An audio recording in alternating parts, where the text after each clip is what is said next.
Подготовката и организацията за състезанието протече така доста експедитивно, беше доста емоционално за нас, тъй като решихме тази година да не добавяме нови категории, а да работим върху надграждането на старите. Използвахме опита от предходните години за усъвършенстване на регламента, за изпипване на самите състезателни категории и за цялостната организация на състезанието. Участниците, които се записаха, надвишиха 250, отборите надвишиха също 150, а менторите минават 50.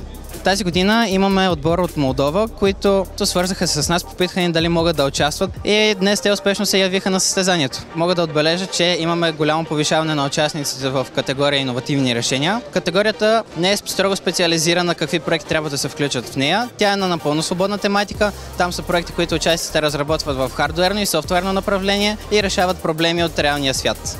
По регламент участниците в състезанието са от 12 до 30 годишна възраст, но заедно с тях се включват и по-малки ученици на 10-11 годишна възраст, които личи, че се забавляват и имат страст за заниманието с технологии. Голяма част от организацията на състезанието поеха и новите членове в клуба, за което като тази годишен председател мога да бъда много благодарен, тъй като оказаха немалка подкрепа, макар и малкия си опит. Дейностите на робоклуба са най-обширни, занимаваме с почти всичко: електроника, софтуер, хардуер, изкуствен интелект, дизайн, с участие в немалко състезания и хакатони.